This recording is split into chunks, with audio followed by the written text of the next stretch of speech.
Welcome to Discovery Tour by Assassin's Creed, Ancient Egypt.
Welcome to Alexandria. Planning of this. Alexander's plan to build his great city began with a verse from Homer's Odyssey. There is, in front of Egypt, in the sea with many swells, an island called Pharos. Guided by these clues, Alexander the Great founded his future city at the western end of the Nile Delta.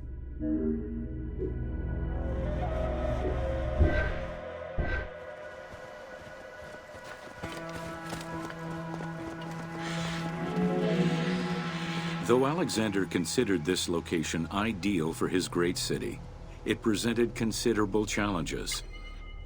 Too difficult to access during storms, the surrounding swamps threatened disease, and the limestone soil prevented the growth of healthy crops.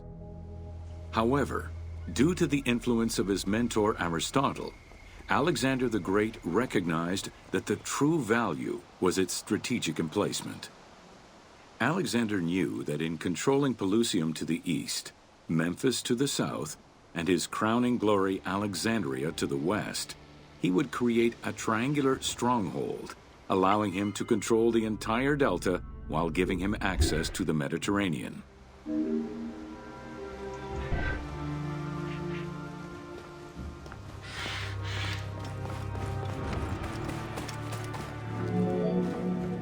The Great Walls of Alexandria had a humble beginning. Lacking chalk to outline the future city's foundations, architects were forced to use flour instead. Clouds of migrating birds swept down and ate the flour, erasing the plans. This prompted Alexander to seek guidance from the oracles, who reassured him that his future city was destined to feed a large population.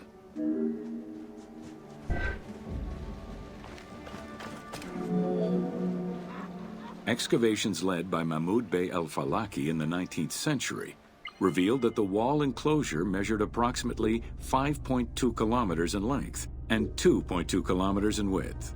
It was roughly 9 meters in height.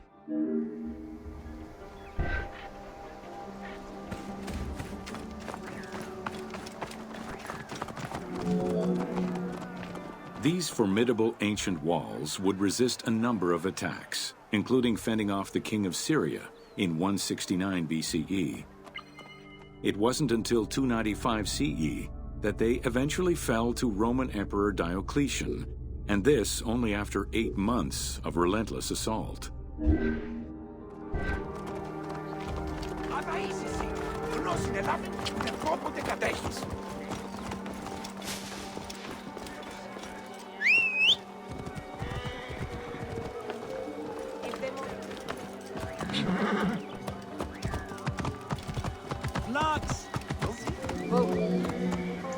Alexandria's principal architect, Dinocrates, chose a Hippodamian grid plan. The grid maximized functionality, with wide, straight roads and canals running beneath them. Alexander recognized the military value of the city's design. The wide, parallel streets gave him optimal surveillance of the city while allowing the unobstructed flow of troops. A central corridor ran from the Mediterranean's north port down to Lake Mareotis to the south. This thoroughfare acted as an unobstructed link for commercial trade and travel between the two ports. Many of the streets were bordered with grand buildings and parks, including Canopic Street, with its impressive gate bordering the eastern end.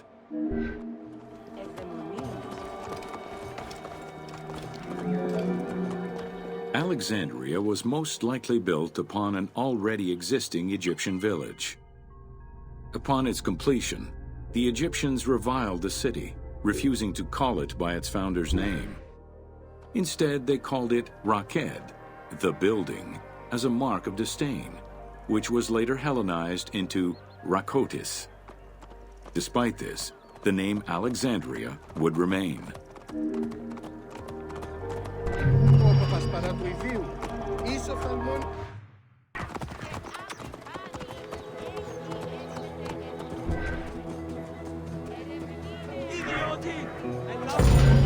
Welcome to Introduction to Alexandria. After conquering Egypt in 331 BCE, Alexander the Great decided to build a new city, which, as per his habit, he named after himself. After his death, Alexandria quickly became the capital city of the Ptolemaic kingdom and the most important city of the Greek world.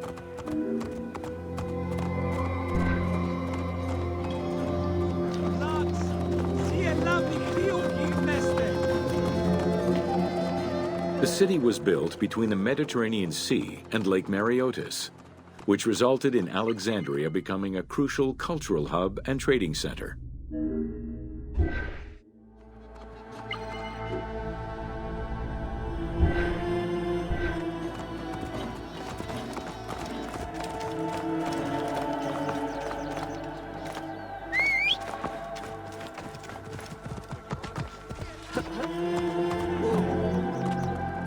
Sumptuous buildings could be seen wherever one turned their gaze: the royal palaces, the many temples, the gymnasium, lush public gardens, and large avenues.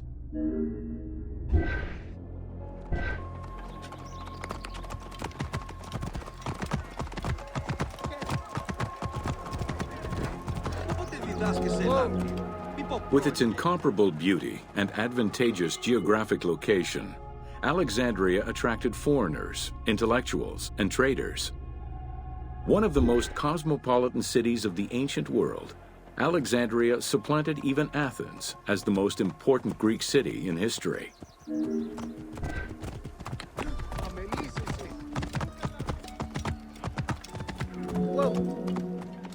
Egyptian obelisks were highly prized by Roman architects. While Roman design previously favored the use of a single monument, Egyptian obelisks tended to come in pairs and were generally located at the entrance of temples. Several ancient Egyptian obelisks are still in existence today, though many are spread out across the world in locations such as Paris, Rome, New York, and London. All of this shows that Alexandria was significantly influenced by the rich past of Egypt.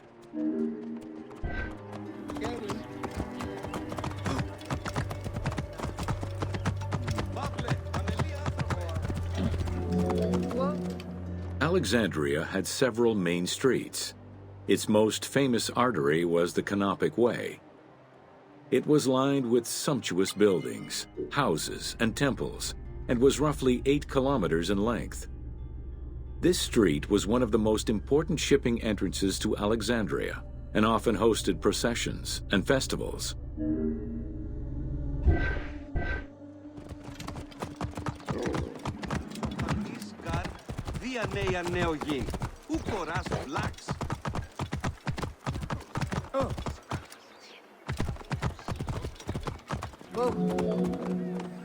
The width of the street, 30 meters, was abnormally large even by Greek standards.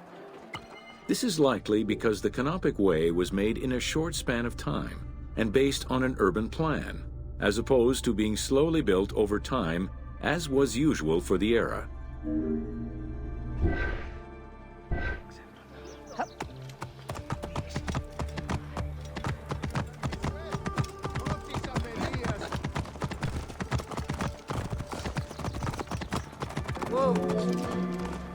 The Canopic Way originated in the western cemeteries, skirted the gymnasium, and then exited the city to head east through massive doorways towards Canopus. This structure was known as the Canopic Door.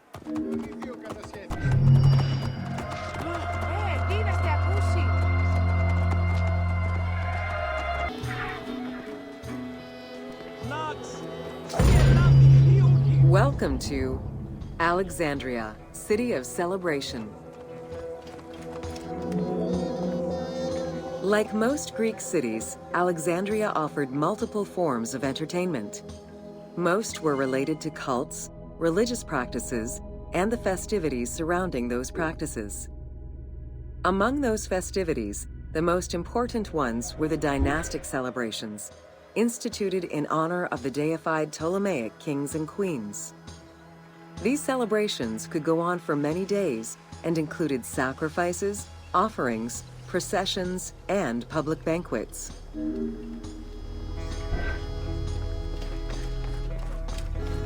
Light-bringing Phoebus, I am but your tired. Hear my oath, give me your songs, I shudder with your fire.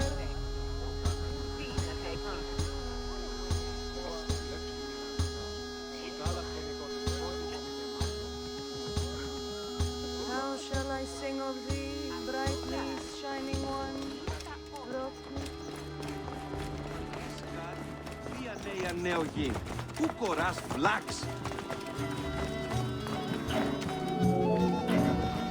Games and competitions were organized whenever possible in locations such as the stadium, the hippodrome, and the gymnasium.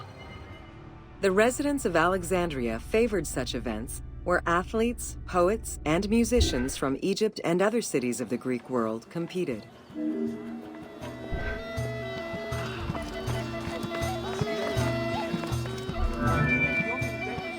Like all good Greek cities, Alexandria had a theater.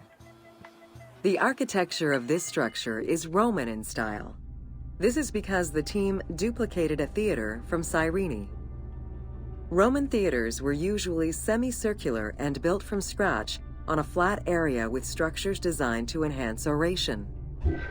Greek theaters were more oblong in shape, similar to a horseshoe, and favored the slopes of natural hills to support their acoustics.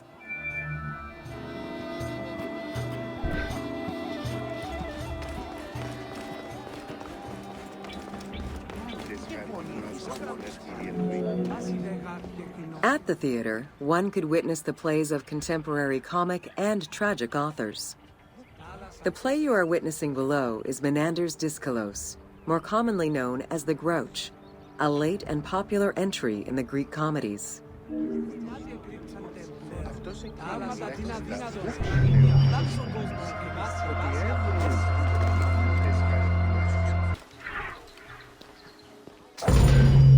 Welcome to the Paneon. The Paneon was a temple built in honor of the god Pan, divinity of nature. This Greek god, often represented as a half-man, half-goat, with a beard, horns, and goat's hooves, was considered the protector of shepherds and herds.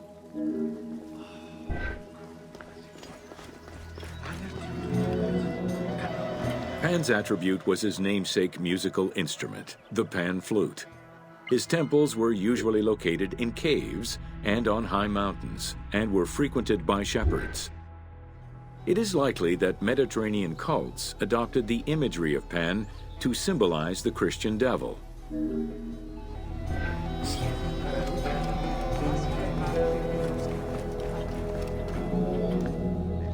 To give proper honor to the god, Alexandrians built an artificial hill upon which they housed his temple to compensate for the flat relief of the city. The artificial mound had the shape of a spinning top or a pine cone which was accessed by a spiral staircase. The top had a panoramic view of the entire city. Only such heights would be fitting for a mountain god.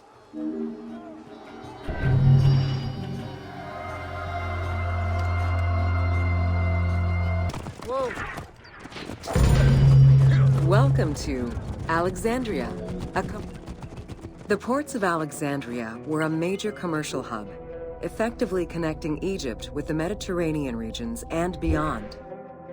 A tremendous amount of materials and goods flowed through the city on a daily basis.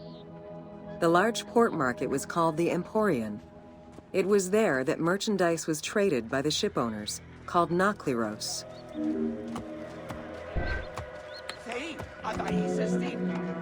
The ports of Alexandria were a major commercial hub, effectively connecting Egypt with the Mediterranean regions and beyond. A tremendous amount of materials and goods flowed through the food and other artisan work streamed out of Egypt. Ceramics, glass, golden rings, and minted coinage. The local potters, using traditional Egyptian techniques, competed with those from abroad, and the textile industry flourished. What Egypt did not produce itself was acquired through trade, using local resources such as wheat and papyrus. Most sought after was pine wood from Syria, iron and marble from the Greek islands, gold from Spain, and exotic fruits from Europe. All this commercial activity contributed to the already decadent wealth of the city.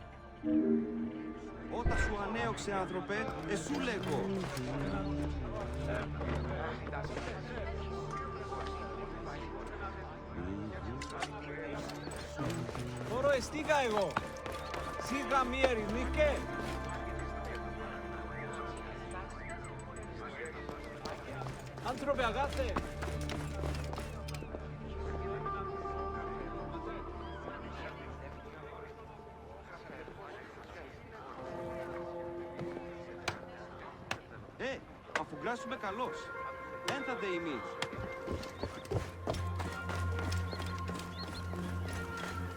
Άνθρωπε, δεν θα δε είστε. Απάντησον μη.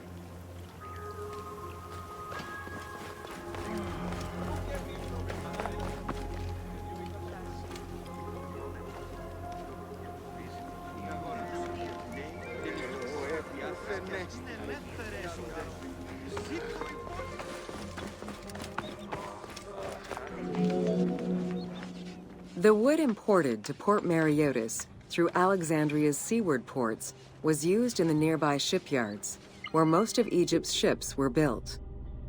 Employing tens of thousands of shipbuilders, the shipyards contributed to establishing the Egyptian fleet as one of the mightiest of the era.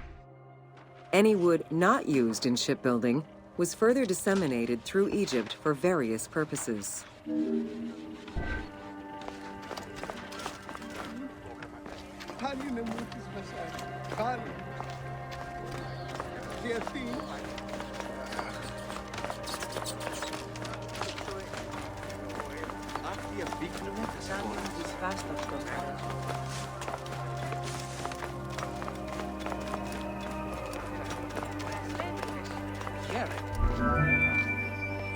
The southern port of Lake Mareotis was the biggest in Alexandria.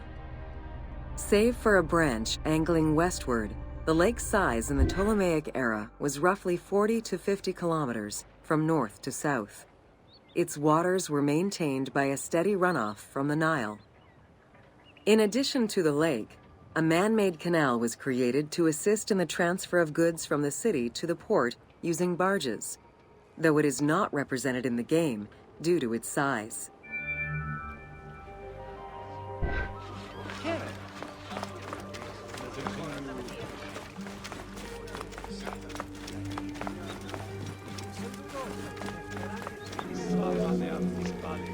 Banking was one of the most distinctive innovations brought by the Greeks to Egypt. The centerpiece of Alexandria's wealth was the royal systematization of taxes on almost everything. Basic items such as salt, oil, beer, wheat, and linen were heavily taxed. As a result, the royal treasury of Alexandria was able to ensure the economic stability of most of the administrative areas of Egypt.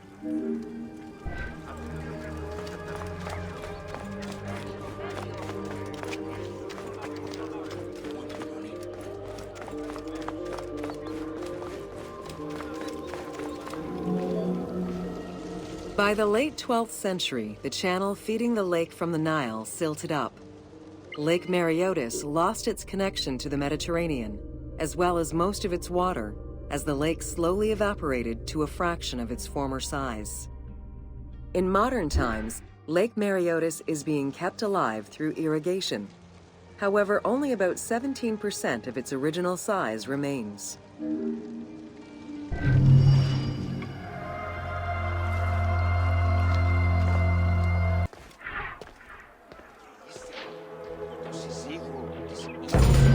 Welcome to the Mosaion of Alexandria.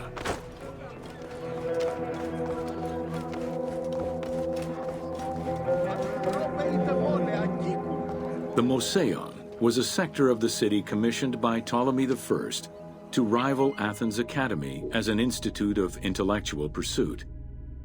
Dedicated to the 9 inspiring muses, the Mosaion became a great center for philosophical and scientific enlightenment. It welcomed scholars from many kingdoms, inviting them to share knowledge in literature, science, and geography.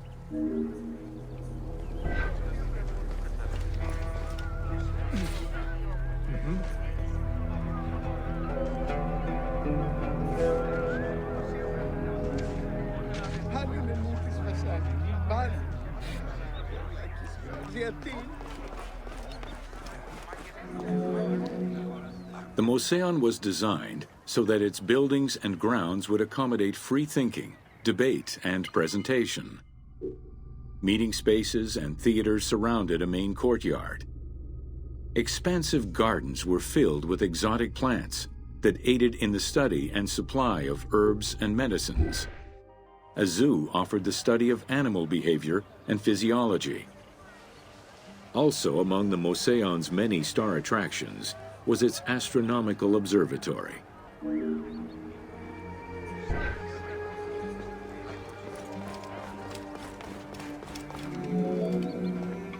Herophilus was a physician who lived most of his life in Alexandria.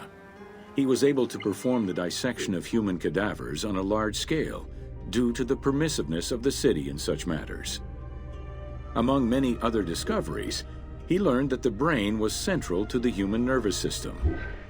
He also extensively mapped the blood system and measured the pulse with the aid of a water clock. It is reported that in his thirst to understand human anatomy, he performed 600 vivisections on live prisoners.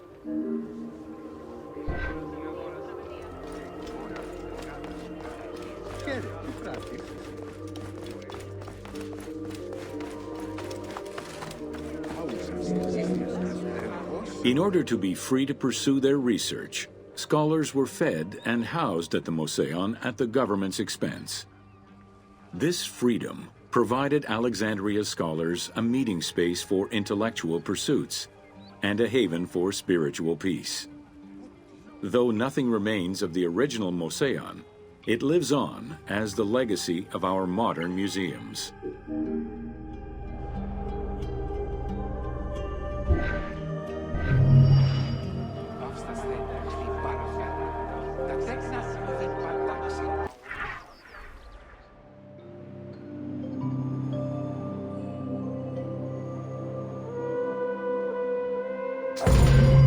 Welcome to the Serapeum of Alexandria.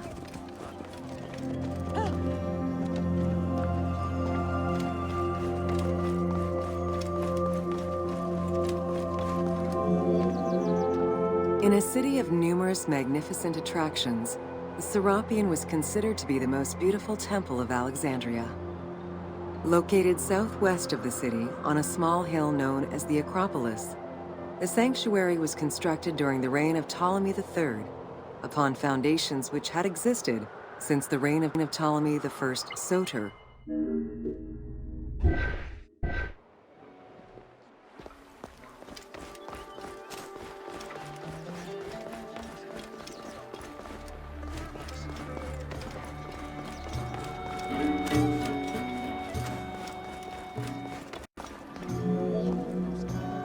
Visitors of the Serapeum climbed 100 steps to reach the courtyard. Libraries were installed in the porticos surrounding the square building, with its roof and columns adorned with gold and gilded bronze. Pharaohs were generous to the temple, as were several Roman emperors after Egypt's conquest.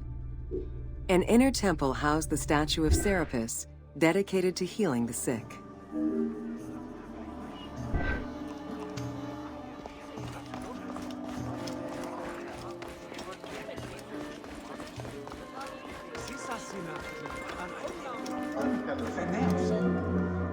Since the 26th dynasty, Greeks in Egypt had gradually integrated the Egyptian cult of the Apis bull to their own rituals.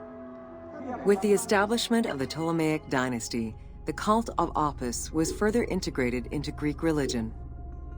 During his rule, Ptolemy I chose to merge Egyptian and Hellenic gods into a syncretic divinity named Serapis. This name was the result of the amalgamation of Osiris and Apis. With this new deity, the Ptolemaic dynasty managed to accommodate similar belief sets for two different cultures, bringing about a new dynastic cult.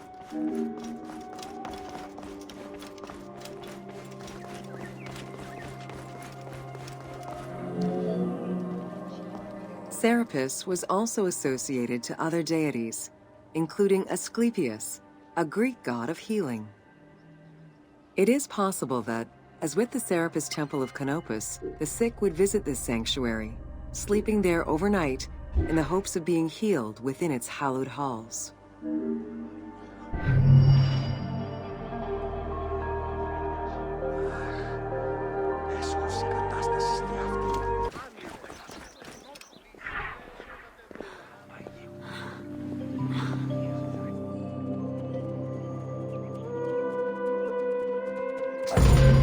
Welcome to the Great Library of Alexandria.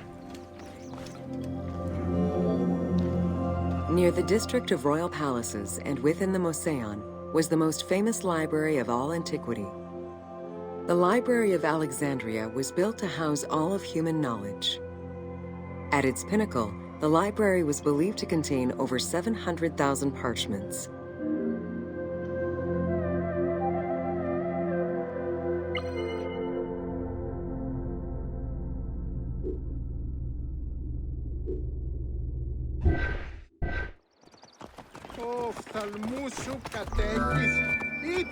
Throughout the centuries, fires and wars between Christianity and paganism destroyed the library, leaving nothing behind. The loss of the building, and more importantly, its vast collection, is immeasurable. As no descriptions are available, the team's rendition of the Library of Alexandria was inspired by the visuals of the Library of Chalcis at Ephesus.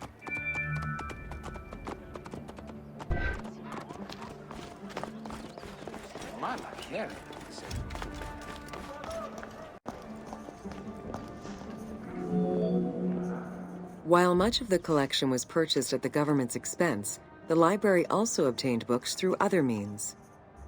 Any books owned by travelers coming through the city were seized to be copied for the library. The copy would then be returned to the owner, and the original entered into the library's collection.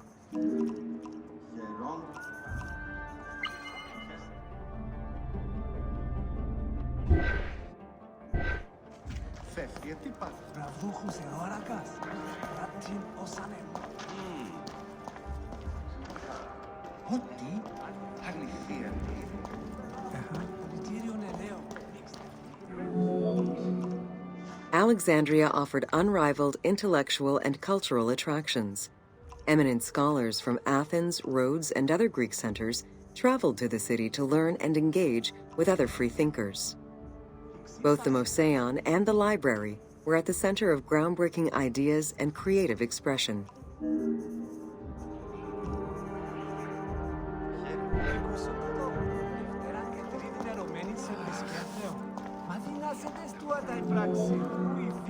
The great minds of antiquity were usually well-versed in many disciplines, which were often associated to specific schools of thought.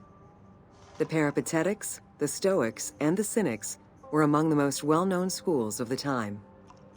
It is clear that Alexandria lived up to its fundamental role as a city for intellectuals, nurturing many great minds whose impact reverberates through our modern world.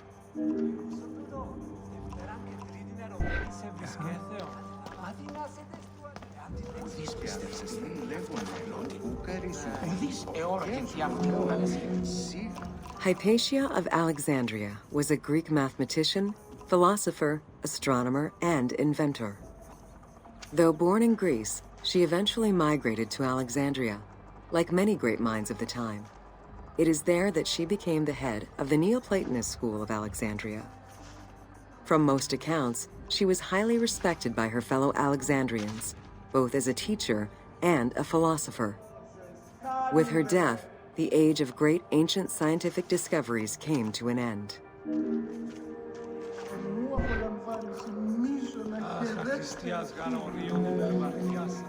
Callimachus was born in Cyrene and educated in Athens. After his studies, he moved to Alexandria to work in the great library.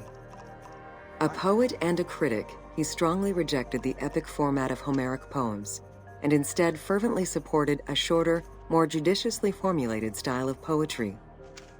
His epigrams and elegiac poems were emulated by later poets. His work was extremely popular, second only to Homer's own works.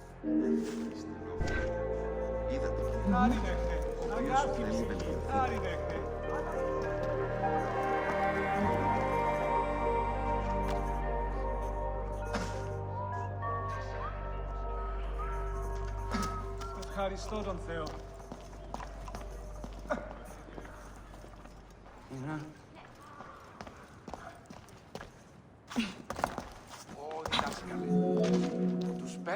It was in Alexandria that mathematician Euclid, the father of geometry, wrote the Elements, laying out the foundational work of what would become modern algebra and number theory. Euclidean geometry would become one of the most influential systems in the evolution of mathematics.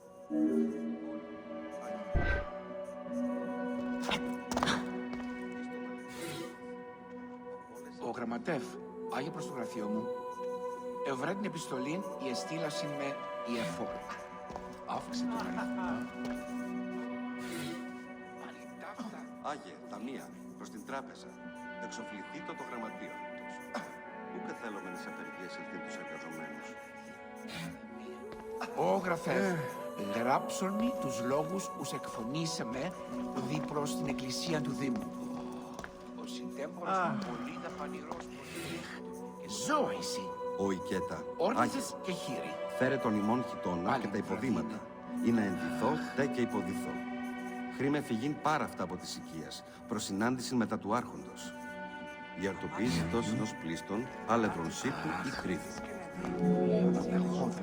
How do you calculate the circumference of the earth? With a camel, 2 sticks, and shadows cast by the sun. This is what Eratosthenes of Cyrene described in his principal work, Geography, while he was director of the Great Library of Alexandria.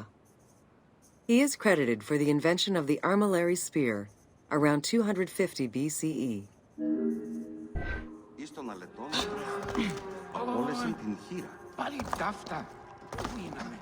Ω, γραμματεύ, και στην εισφραγή σου. Θέλω σημειώσω την τέλεια της φοράς. Αλλαγή ουδεμία.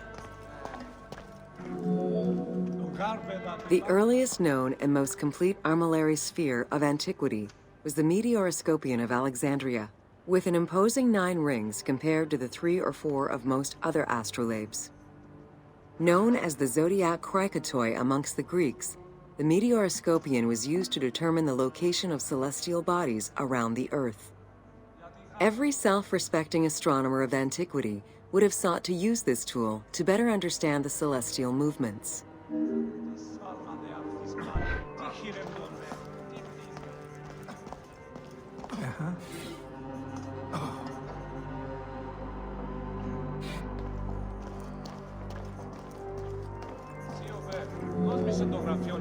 Pythagoras of Samos was a well-known and respected philosopher and mathematician. He is best known for the Pythagorean theorem. However, there is proof that the theorem existed in Babylonia and India, long before Pythagoras was born, casting some doubts as to who exactly originated the theorem.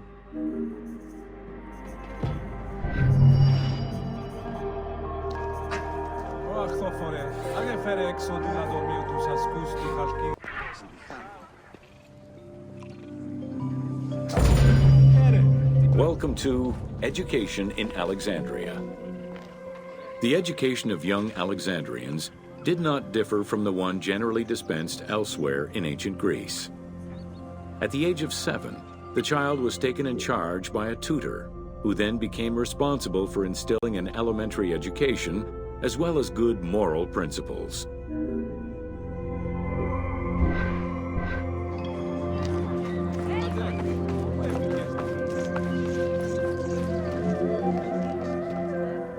Teaching was generally done outside, in the open air.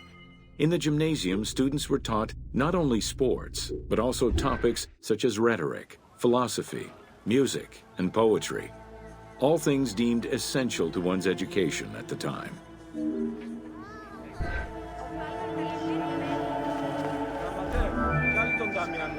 Here, both girls and boys are shown attending a class given by one of the rhetoricians of the era.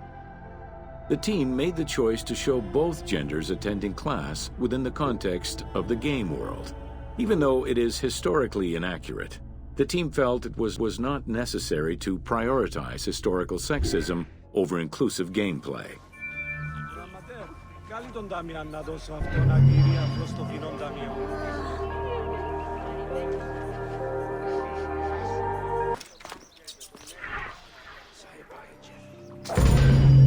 Welcome to Leather and Linen in Ancient Egypt.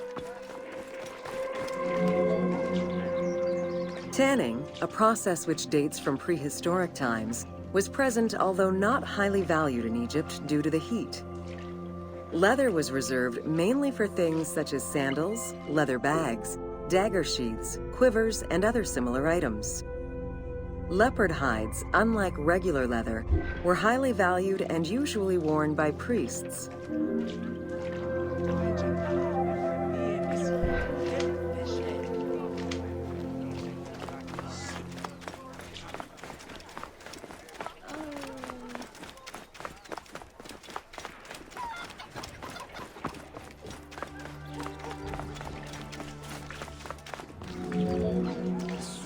Valued for its coolness and freshness in hot weather, linen was the fiber most commonly used for fabrics and textiles.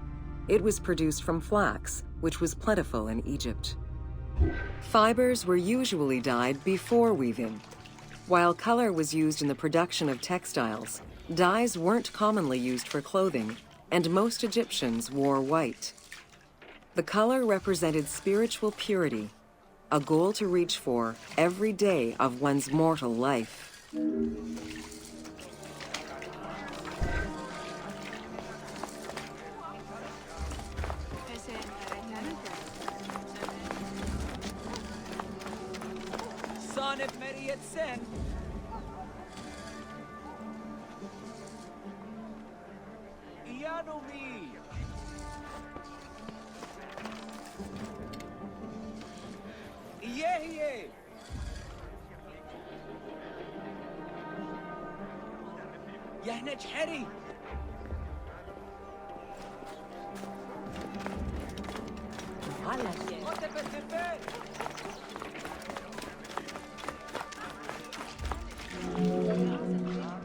Various shades were achieved using woad, a dye produced from the leaves of Isotis tinctoria. The plant was cultivated for this purpose within the Nile Delta and allowed for the creation of various colors. For example, different maceration times of the leaves would result in colors ranging from red to green, while adding in limestone shifted it to blue. During the Greco-Roman period, other ingredients were found, resulting in a wider range of colors.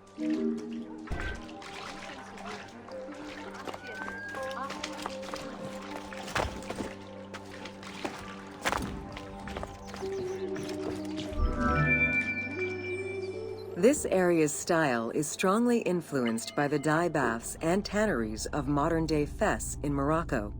This helped Ubisoft envision what such locations might have been like in ancient Egypt. While this tannery is within the city walls, back then they were often found outside the city boundaries. The tanner's trade was considered off-putting by the Greeks, as all these operations resulted in noxious smells.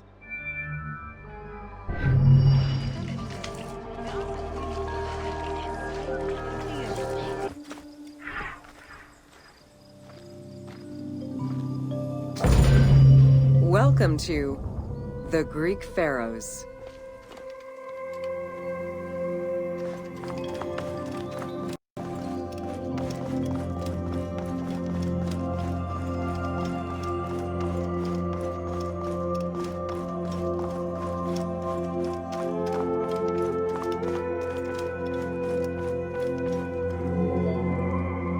Pharaohs were considered divine incarnations of the gods.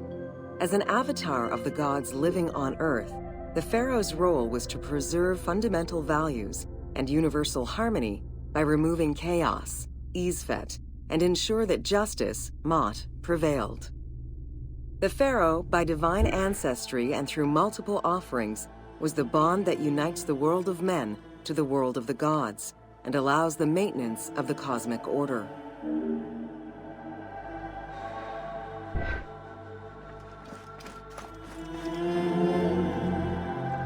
The Ptolemaic dynasty reigned over Egypt from 305 BCE to 30 BCE. The dynasty was called the Ptolemies of the Lagids, in recognition of the founder of the dynasty, Ptolemy Lagos, a Greek general and close friend of Alexander the Great. While Macedonian, Ptolemy Lagos understood that to be accepted by the Egyptian people, he would have to adopt their traditions. Upon assuming the title of pharaoh, he changed his name to Ptolemy I Soter, meaning savior.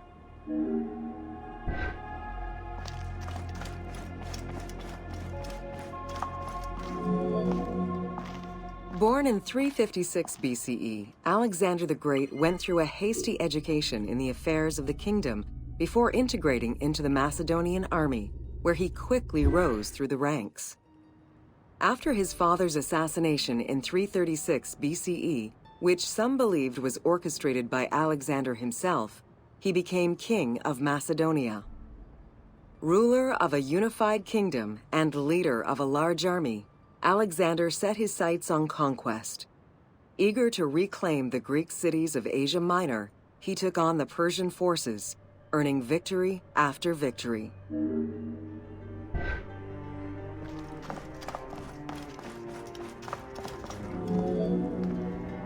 Ever victorious, Alexander the Great marched on, laying siege to city after city until he reached Egypt, where the Persians were defeated yet again.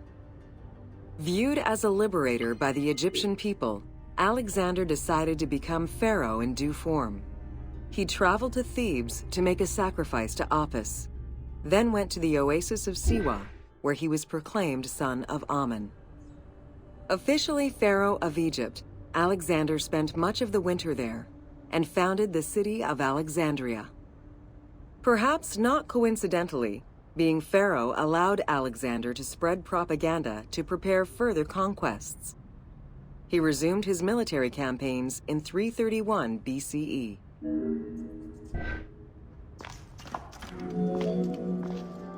On his deathbed in 323 BCE, Alexander the Great gifted the satrapy of Egypt to Ptolemy Lagos.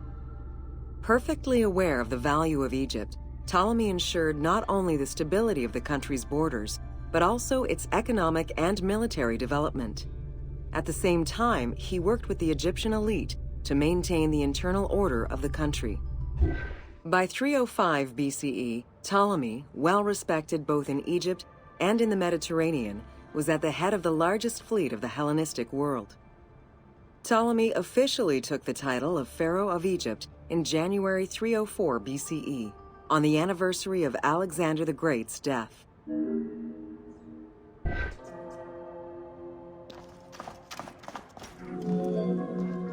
Alexander died in Babylon in 323 BCE, His remains were placed first in a solid gold sarcophagus and then within another. The casket was carried in an ornate custom wagon, gilded and set with precious stones, and pulled by 64 mules crowned with gold. The funeral procession was diverted to a grandiose temple in Alexandria, built in the conqueror's honor under the orders of Ptolemy I.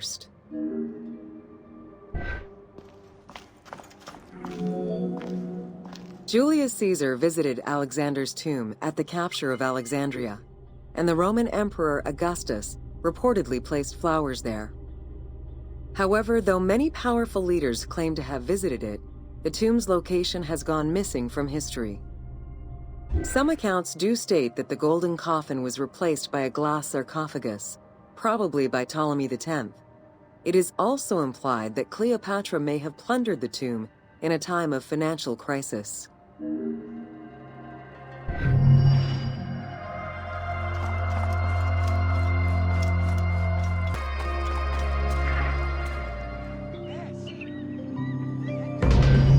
Welcome to the Siege of Alexandria.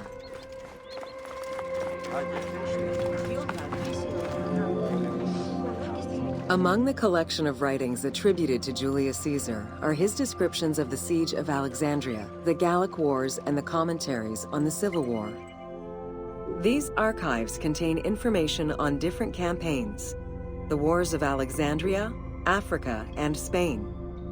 Each of them recounts Caesar's military activity from 58 BCE to 45 BCE. Though Caesar's documents remain a main source of information, it's important to note that the perspective is limited.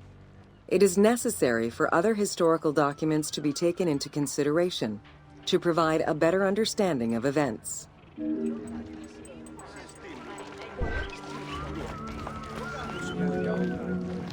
The Siege of Alexandria closely relays the events of the Civil War that led up to the event and describes how Caesar was besieged in the palace of the Ptolemies.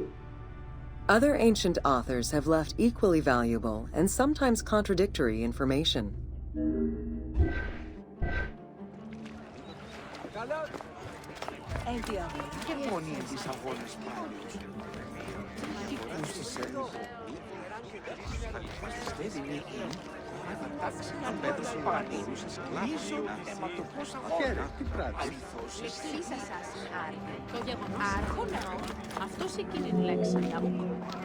In the events leading up to the Siege of Alexandria, Cleopatra VII and her brother were fighting over control of Egypt. Young King Ptolemy XIII's regent, Pothinus, had firm control over the young pharaoh, and an outmaneuvered Cleopatra soon went into hiding. This set the stage for Pompey's arrival in Alexandria. Having lost his battle against Caesar in 48 BCE, the Roman general turned to his allies, the Egyptians, for safe harbor. But on the advice of Pothinus, Ptolemy XIII had Pompey assassinated in the hopes of earning Caesar's favor. This would turn out to be a most unfortunate decision.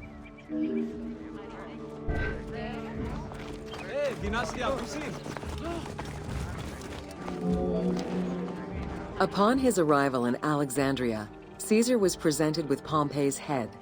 The sight of a Roman murdered by Egyptians did not sit well with him. Caesar made his displeasure clear, ordering the return of Cleopatra, and for the siblings to resolve their differences and resume their co-rule of Egypt, as per the will of their father. Neither Pothinus nor Ptolemy XIII wished to accede to this demand.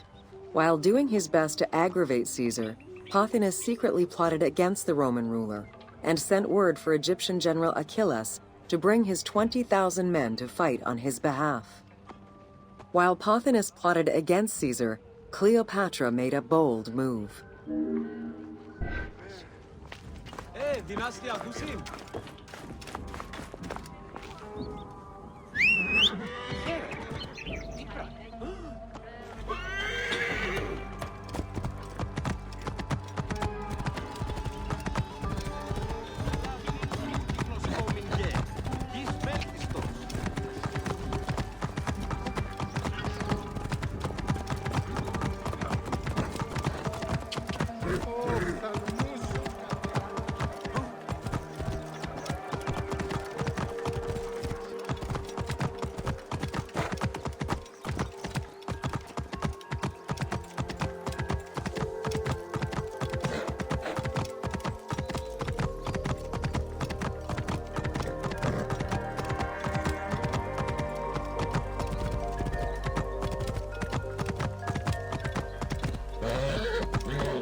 There are various descriptions of the encounter between Caesar and Cleopatra. One report states that she snuck into the palace alone at night. Another account claims she was accompanied by an ally and was brought inside the palace wrapped in a carpet bag. Though exactly what happened at this fateful meeting is up for debate, what is known is that Cleopatra met with Caesar and earned his approval. Pothinus and Ptolemy XIII were most vexed with this turn of events.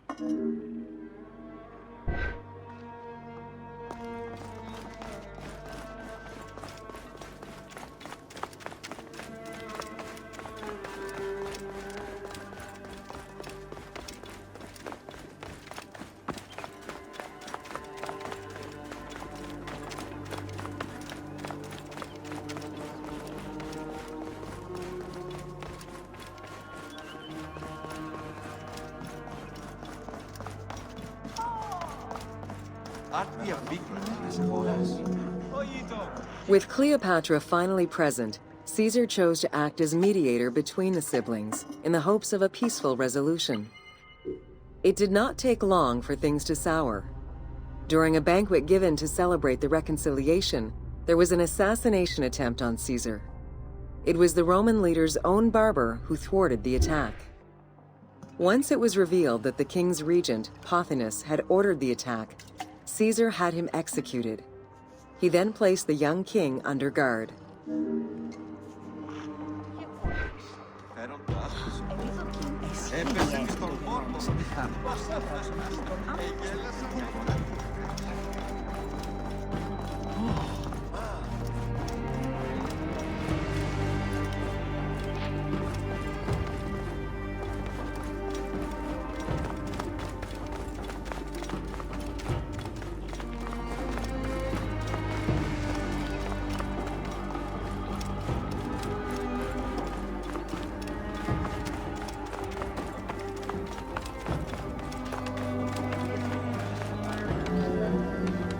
Caught within the palace with roughly 4,000 troops, and with the knowledge that the arrival of enemy forces was imminent, Caesar sent for help from Syria, Rhodes, and Cilicia.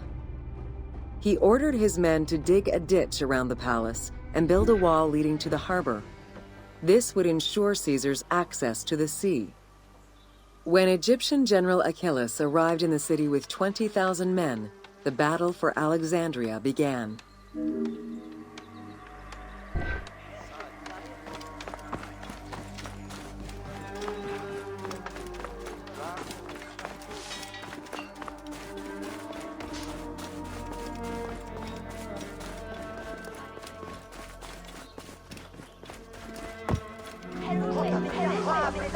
With so few men at his disposal, Caesar could not risk a battle just yet. He sent ambassadors to Achillas in the name of Ptolemy to propose a truce. Knowing that the orders did not come from the young king, and angered by the pharaoh's imprisonment, Achillas had the messengers assassinated. With Caesar confined within the palace, Achillas positioned his troops around the city. Skirmishes broke out throughout the streets of Alexandria and went on for several days and nights. Though they were outnumbered, Caesar's men were able to hold the enemy back. This prompted Achillas's next move: capture the Roman fleet stationed in the harbor.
Although the palace offered protection, losing the port meant the end of help and supplies.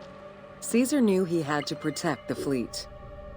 While he and his troops succeeded in regaining control of the port, he knew it would be impossible to sustain. Caesar ordered the burning of the ships. With passage back to the palace closed off, he headed for the lighthouse of Alexandria.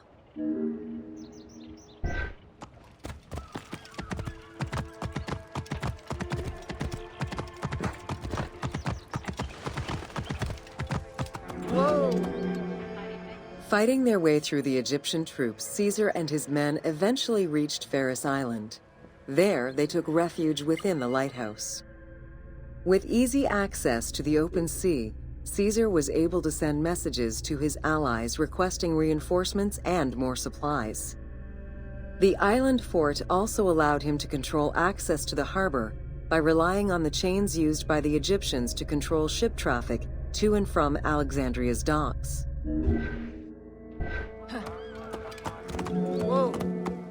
The exact chronology of events during the war in Alexandria remain imprecise.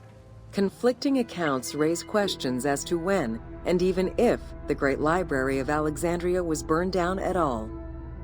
One account states that during the fighting, docks and warehouses were burned, and this was the fire that spread to the library.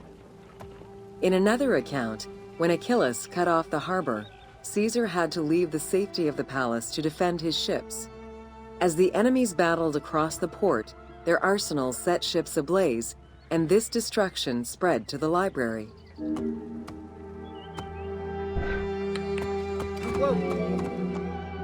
In either case, the Great Library was not completely destroyed. Experts point out that its location was too far from the harbor, and much later texts refer to the Great Library as being intact. Warehouses near the harbor contained manuscript copies awaiting export, and it is more likely that these documents were destroyed than the Great Library itself.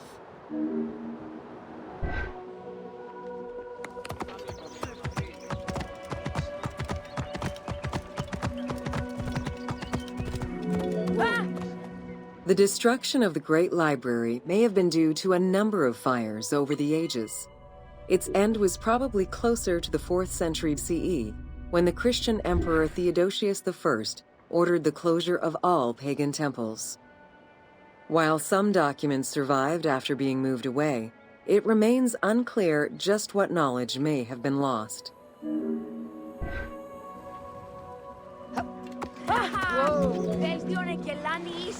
Where there are accounts of Achilles being in control of the battle against Caesar, it appears that instead Cleopatra's sister, siding with her brother, had him killed and put her ally Ganymedes in his place. Ganymedes proved a valuable tactician for the Egyptian side. It was his idea to cut Caesar's access to the harbor, thus trapping Caesar at the palace.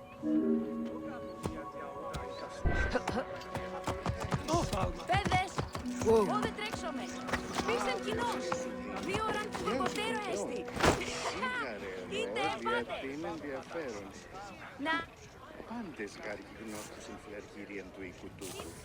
Άντε κλαχμόν και οδυρμόν ηχούς της αμφάνεια και τον... Είμαι παράσου! During the time of Ptolemy I, canals had been dug throughout Alexandria to provide fresh water. Ganymedes had his men take control of these canals. After isolating their own water supply, he had his men pour salt water into the canals and cisterns that led to Caesar's camp.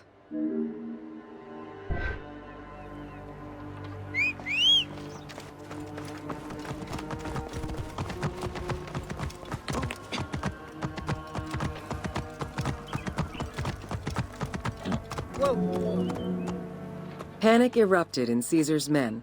They wouldn't last long without fresh water. Recognizing that the porous limestone could help them, Caesar and his men dug wells to restore their water supply.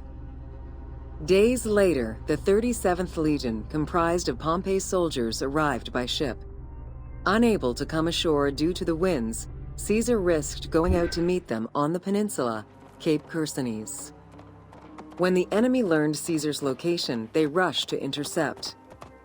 Despite an obvious advantage for the Alexandrians, Caesar, with a Rhodian ship full of skillful sailors, emerged victorious.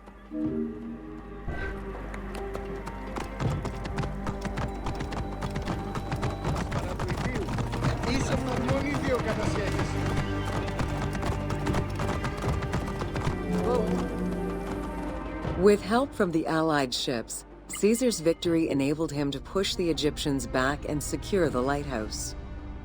Gaining control of Pharos Island sent the Alexandrians into the sea and swimming back to the city. However, Caesar's fortification of the island didn't last long. The enemy regrouped and were set to storm the island. Panic-stricken, in spite of Caesar's encouragement, many of his men then fled their posts, either by ship or jumping into the sea.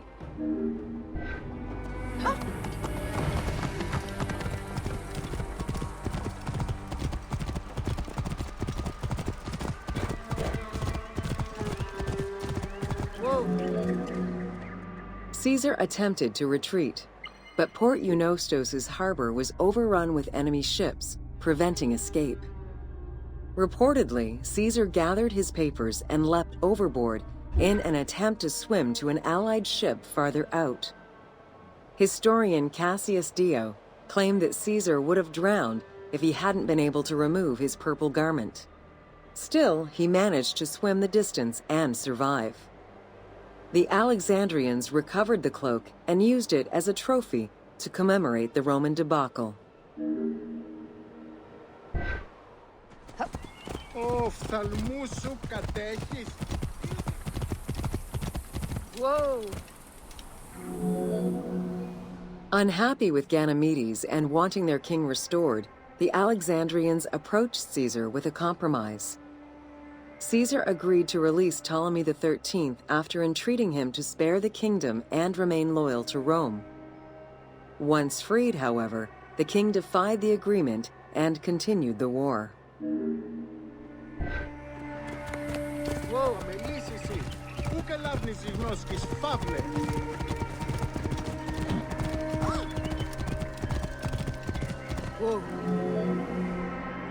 By this time, a faithful ally of Caesar's, Mithridates, arrived in Egypt, clashing with Ptolemy's troops at Pelusium. Outnumbering the enemy, Mithridates secured the region between Pelusium and Alexandria. Ptolemy, warned of Caesar's ally marching on Alexandria, sent his troops to prevent passage over the river.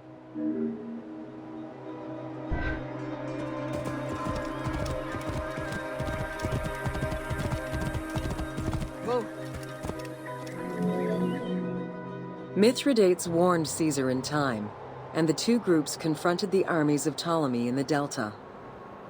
In the Battle of the Nile, the Romans gained the upper hand, sending the Egyptians fleeing. In the tumult and panic, King Ptolemy XIII drowned in the Nile.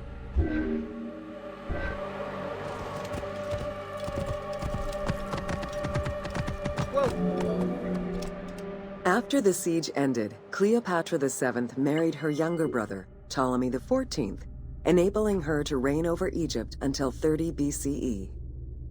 Under her rule, Alexandria settled into its position within the Roman Empire and eventually surpassed Athens as one of the most important cities in the Roman Empire. Julius Caesar remained in Egypt for a short time. He and Cleopatra would later have a son named Caesarion.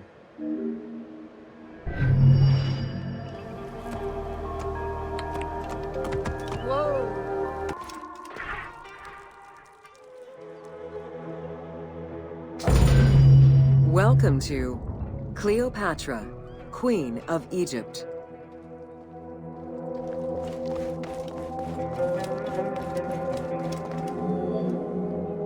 Cleopatra VII Theophilopator ascended the throne in 51 BCE at the age of 18.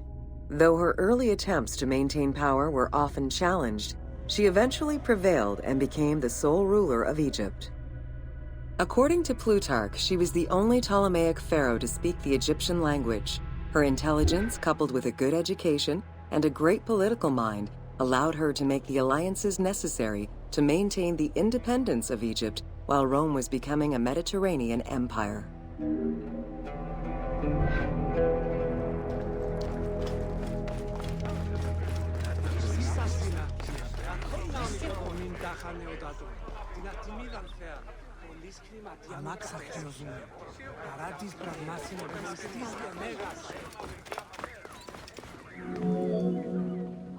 It is important to understand that Cleopatra's knowledge of Egyptian language and keen understanding of the culture allowed her to make powerful ideological referents that resonated with ancient Egyptians. By associating herself with the goddess Isis, the divine mother, great of magic, and repository of divine essence, Cleopatra firmly established herself as the protector of the two lands and legitimized her place on the throne.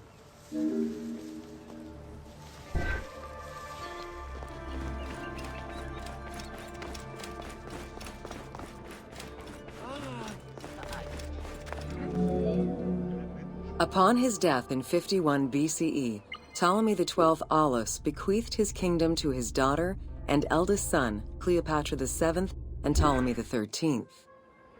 As was custom, the siblings were married. The new pharaoh was 10 years old, his sister wife 17. The early years of their reign were not easy. Between 50 and 48 BCE, droughts and floods aggravated Egypt's problems. General Achilles and the royal advisor Pothinos kept intervening in the young ruler's political decisions and eventually colluded to turn Ptolemy XIII against Cleopatra. By 48 BCE, Cleopatra was in exile.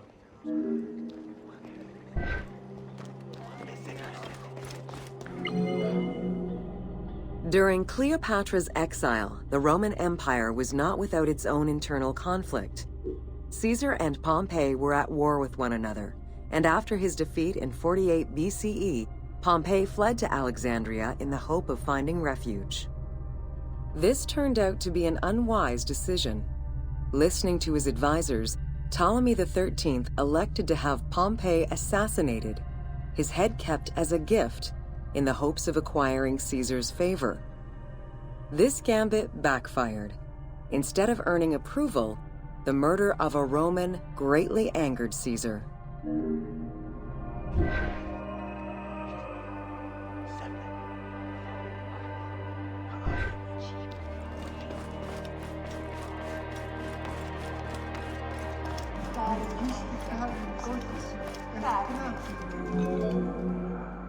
Cleopatra, aware of Caesar's anger against Ptolemy for the murder of Pompey, decided to take advantage of the situation. She returned to Egypt in secret, hoping to establish an alliance with one of the most powerful men of the time.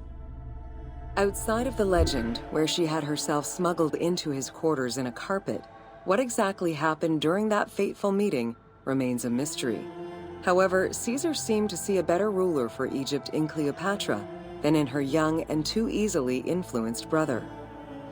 Invoking Ptolemy XII's will, Caesar attempted to mediate peace between the siblings.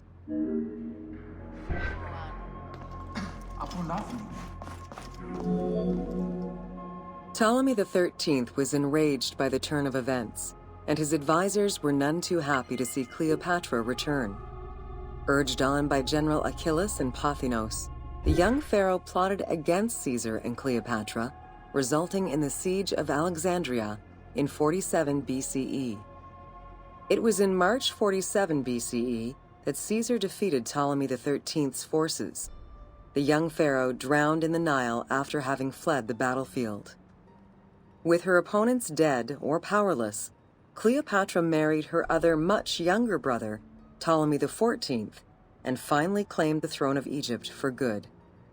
The end of the Alexandrian War also cemented the romantic and political alliance between Cleopatra and Caesar.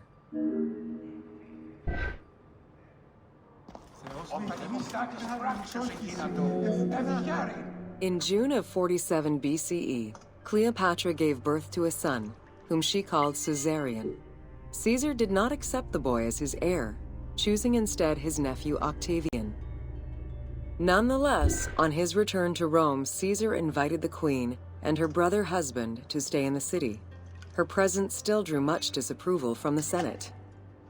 Always a strategist, Caesar left 4 legions in Egypt and a man he trusted to direct Egyptian affairs, giving him control of the wheat supplies essential to Rome.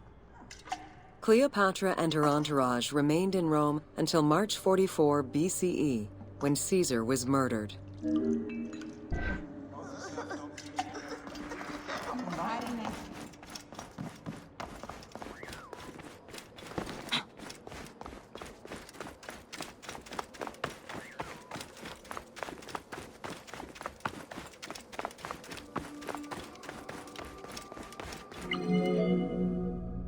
Caesar's most faithful ally, Mark Antony, often visited the Queen of Egypt during his stay in Rome.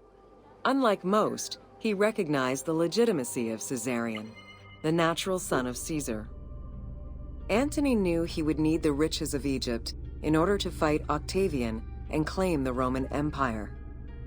Cleopatra, in return, saw a powerful ally. In the winter of 41 BCE, she arranged a sumptuous tour of Egypt by boat to show Antony the wealth of her country and the power she held as its ruler. A romantic and political relationship followed. The Roman Senate was once again most displeased. To calm spirits in Rome, Antony married Octavia, sister of Octavian.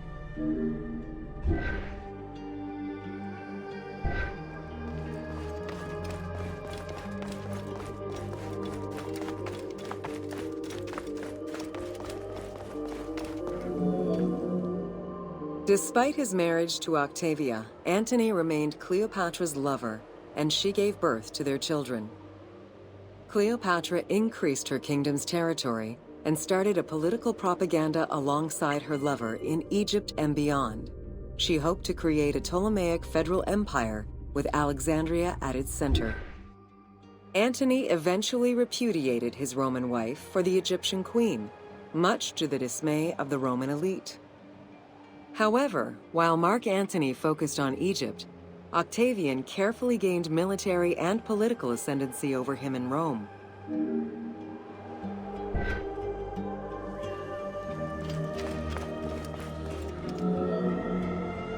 Octavian managed his own propaganda campaign and succeeded.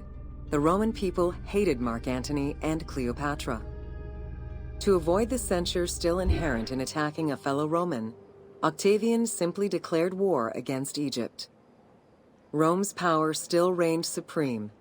The powerful Egyptian fleet, led by Cleopatra as well as Mark Antony's forces, were defeated in 31 BCE in Actium. Octavian arrived in Egypt in 30 BCE to formalize his victory.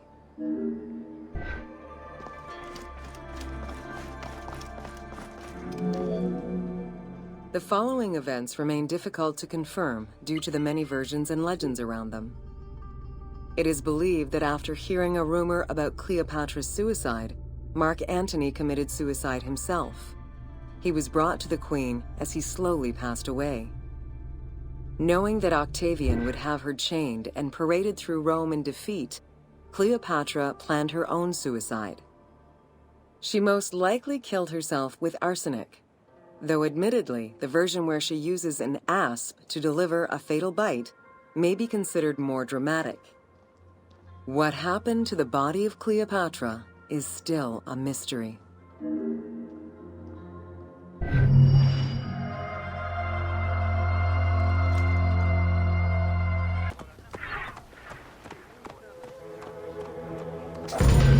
Welcome to the Islands of Pharos.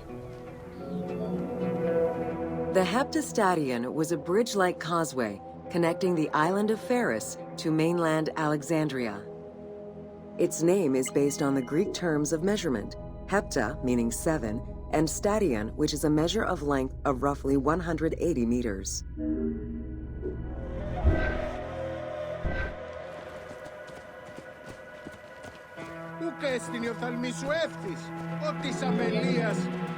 Since its construction would separate the Grand Port to the east and the Port of Eunostos to the west, it was designed with channels at each end. These openings allowed passage from one port to the other.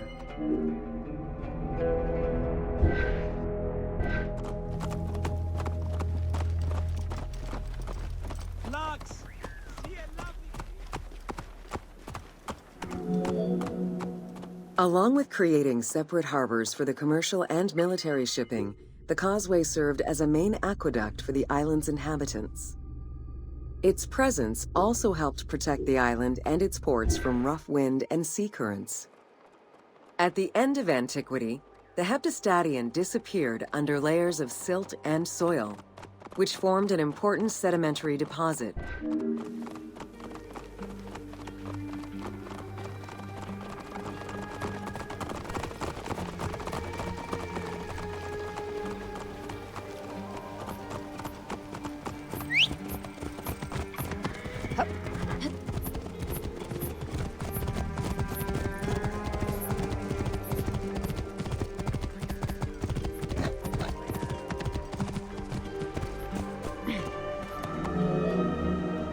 While the Serapeum was the most celebrated of the temples in Alexandria, many other temples were built within the city.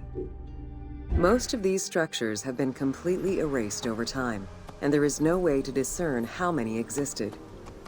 However, research of ancient papyri offer tantalizing hints as to the possible location of at least some of the temples.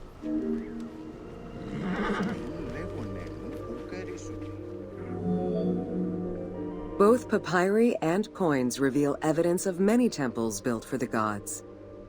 Poseidon, the god of the sea, likely had an edifice in his honor west of this island, as well as on the mainland. This temple next to you is dedicated to Isis Pharia, the divine protector of the lighthouse. This location hosted annual celebrations in the month of April, known as the Sacrum Pharia, in connection to the lighthouse.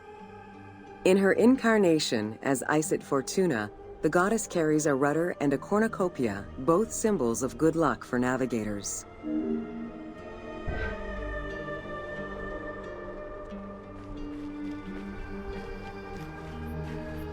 Το γεγονός είναι...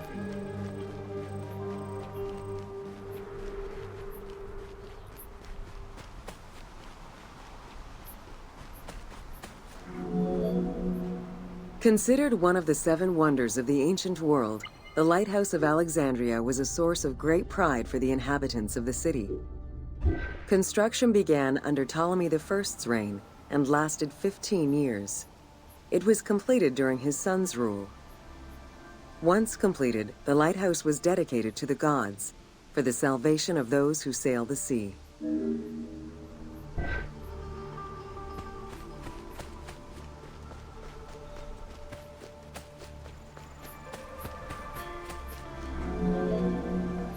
Built on the island of Pharis, the stone structure was 3 tiers set on top of one another in a step formation. The second floor consisted of an octagonal tower, and the top floor was a cylindrical tower topped by a statue. The interior provided space for staff rooms and a ramp which allowed the transport of fuel to the upper floors.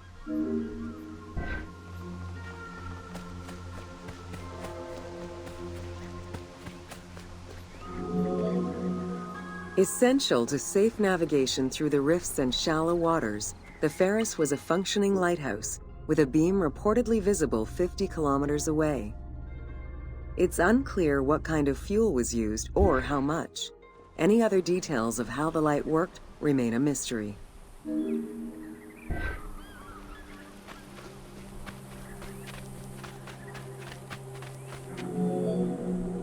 For several centuries, the Pharis was one of the highest monuments ever built by man.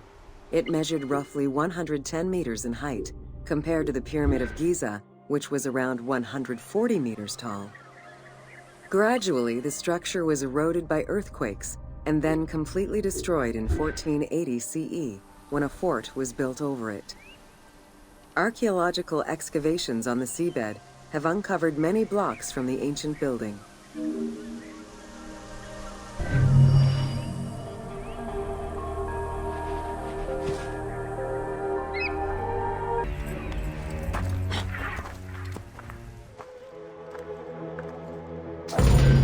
Welcome to the Hippodrome of Alexandria. The main hippodrome of the city was called the Legeon, in honor of Lagos, the ancestor of the Ptolemies. Alexandrians were great lovers of horse racing. They were fascinated by the rivalry of these races, the agon, as it was said at that time, that every competition brought. It was a struggle for glory.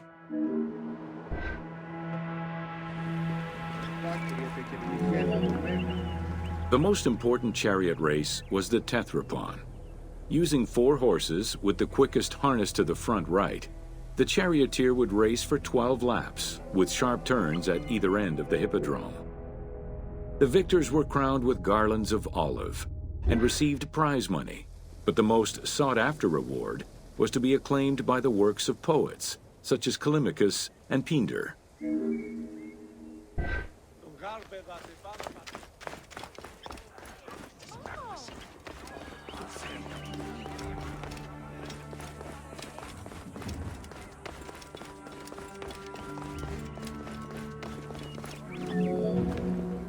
Ye hymns that rule the lyre, what god, what hero, aye, and what man shall we loudly praise?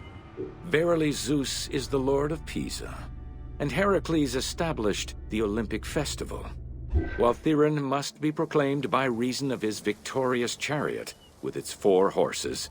Theron, who is just in his regard for guests, and who is the bulwark of Acragas, the choicest flower of an auspicious line of sires, whose city towers on high, bringing wealth and glory to crown their native merits.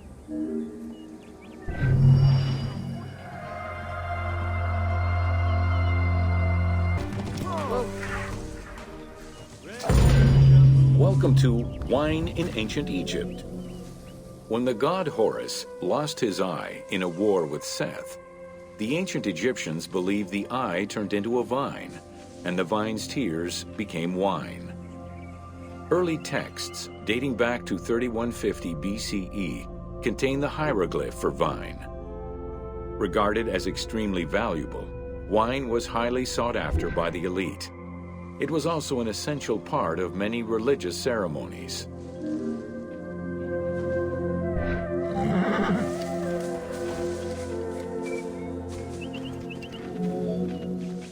A millennia-old tradition, grape cultivation and wine production was regimented in the way typical of ancient Egyptian bureaucracy. Egyptians kept careful records of winemakers, which they clearly identified on labels. Every landowner with a modicum of self-respect usually kept a vineyard. This held particularly true in the regions of the Fayum and the Nile Delta.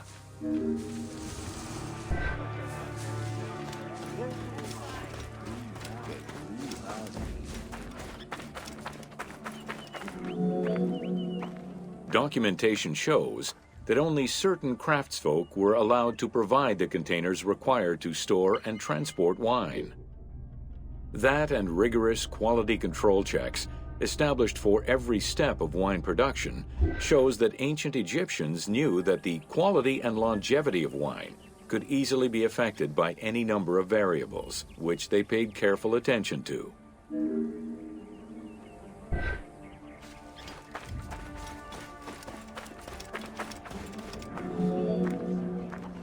Egyptians had different kinds of wines, most of which ranged in quality from good to very good. The sweet shadé, to which honey had been added. The soft negem, obtained by drying the grapes in the sun. The ma, reserved for religious ceremonies. And finally there was the peor, the mediocre-rated wine, resulting from the second pressing of grapes and reserved for a less discerning palate. That's